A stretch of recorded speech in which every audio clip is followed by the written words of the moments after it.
Hi, and welcome to this post-hysterectomy recovery and rehabilitation program. The program is designed to help to get you moving again, to rehabilitate the core and pelvic floor muscles post-surgery. What I've found is there's a real lack of information out there on the exercises that we can do safely and what we can't do.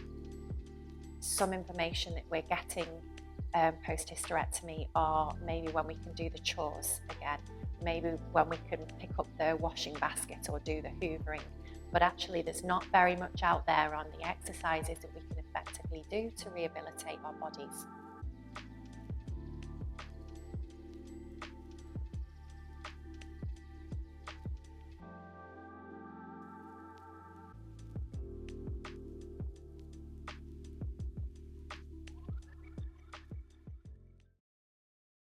Easier, but just find that position where you feel fairly comfortable, and I just want you to close off the eyes and just start to take a few breaths here.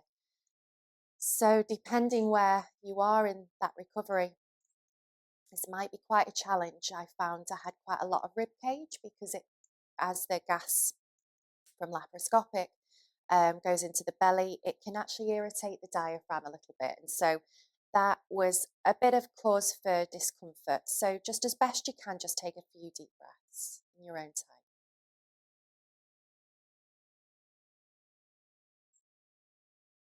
Inhaling through the nose, exhaling out through the mouth.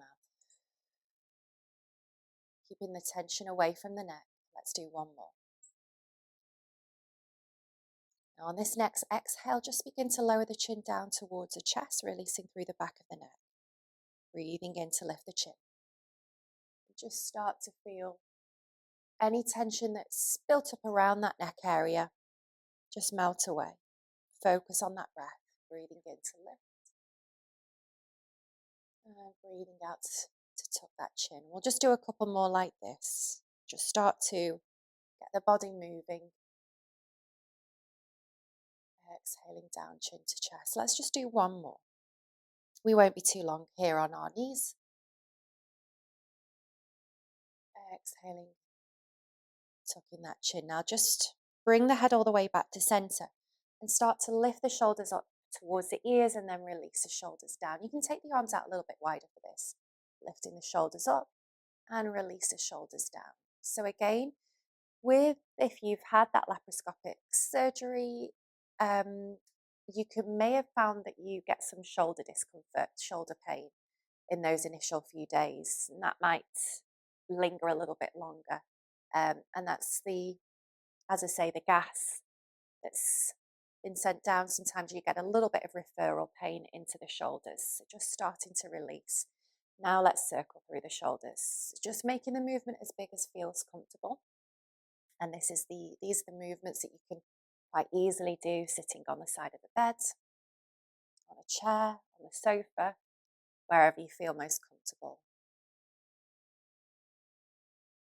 So just doing two more like this as you make those circles as big as you possibly can. Making this the last one. Now from there, taking the hands back onto the thighs, we're just going to tuck the chin and start to round through the spine. If it feels okay, you can start to tuck the pelvis under a little bit, just to round through. And then just lift the body. And what I want you to think about is sending the chest forwards. Exhaling, tucking the pelvis under, rounding through the spine. If you've ever done a cat stretch in all fours, it's that kind of movement. Inhaling, burst the chest forward and just start to get a little bit of extension into that mid to upper back, so between the shoulder blades. Exhaling round and then inhaling to lift. And in fact, we can't underestimate the power and the benefits of the breath at this stage in recovery. Inhaling as you lift. Let's do one more like this. Exhaling, tucking the pelvis, rounding through the spine, just really feeling that stretch between the shoulder blades and then that extension through the spine. And then just bring everything back to center. Let's come off the knees now. You can come onto your back if you feel comfortable. Down on the floor, great. If you're not quite there yet, do this in a bed, on the sofa. you want to roll over onto one side, okay, and just guide yourself all the way down to the floor. Bearing in mind, I am just a few weeks now, and so it is starting to feel a little bit easier to maneuver, which everything just becomes a little bit harder. So we're going to be down on our backs.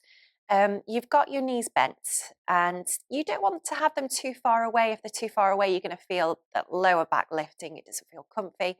If they're too close to the tummy, then you're going to feel that lower back compressed onto the floor. I'd like you somewhere in between, and so you feel fairly comfortable, quite at ease, and the hands are just either side of the body. Just for now, just get yourself set up and let everything go heavy.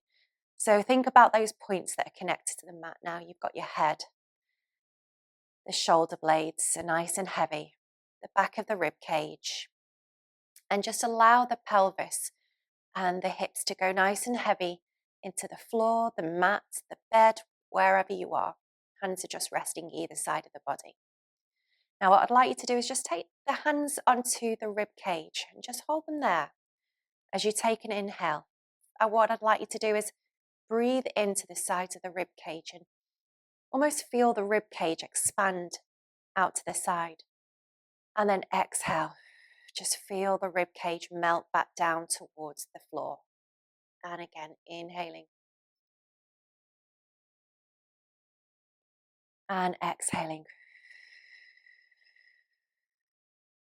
And breathing into the side of the rib cage through my nose. And then exhaling through the mouth. So keep going there in your own time. These initial movements in the early days they'll feel more restricted. It might even feel a little bit painful, and that is the gas that's just, again, causing a little bit of discomfort around the rib cage, maybe around the diaphragm, maybe up into the shoulder. Completely normal. But you'll find if you keep doing this, as regular as you feel, if you can, then you'll start to feel it gets easier. It's certainly a lot easier now. So just take a couple more deep breaths in. As best you can, longer breath out. Let's do one more. Feel the rib cage expand into the hands. And initially, this will feel such a small movement. You may not even hardly feel the rib cage moving. But you'll notice in the coming days and weeks that you will feel more of a noticeable movement. So we're going to keep that focus on the breath, okay, as we start to move. Sitting than usual. And so the hip flexors are a little bit tighter. And so for me in those early days, actually this was quite strong. I couldn't actually fully straighten the leg. And so just see where you get to without the pelvis tilting forward. So I'm trying to maintain the position of this pelvis. And it might be that the leg doesn't fully straighten, and that's fine. See where you are now, and you'll notice it gets a little bit easier in the coming days and weeks. So just keep going here, focusing on that breath. That's really going to help with that, to release any residual gas that's in the belly. So let's do two more. Breathing in to lengthen and flex. Exhale to point, draw it back in. This movement is great for starting to get a little bit of awareness through the belly, because the belly is working here to support the body in this position. Now from there, we're going to come into a pelvic tilt. So imagining that you've got slight curve of that lower back, then natural curves. You're going to imprint the lower back. So I'm going to tilt the pelvis, so as if the pubic bone comes up towards the belly button, and I'm just flattening off the lower back so that lower back goes into the mat, and then we release it back to that neutral position. We go again. So we're tucking the pelvis under, imprinting that lower back, and then we just release it. So it may look like I'm hardly even moving here. You may not be able to notice that. But all I'm doing, if I just lift up my jumper, is tilting the pelvis and then releasing. So this one now is, we're going to keep this going here. We're going to exhale to tuck under, imprint, and then inhale to release.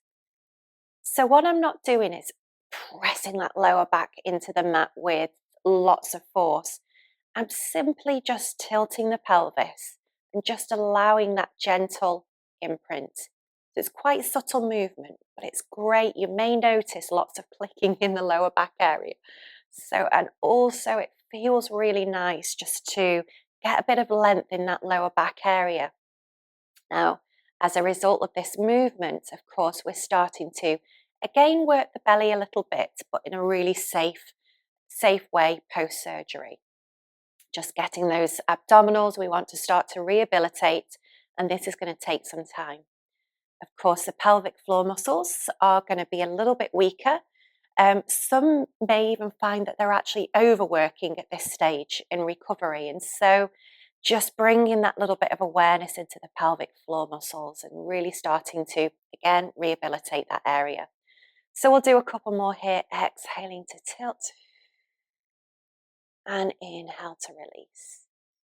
Let's do 2 more, exhaling to tilt and inhale to release. Try not to squeeze the glutes too much. Just allow that pelvic tilt to happen.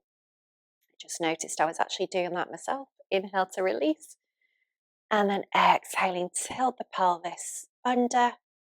And then inhale to release. One final exercise before we finish it for today is just to take both arms up and over the shoulders, turn the palms so they face in.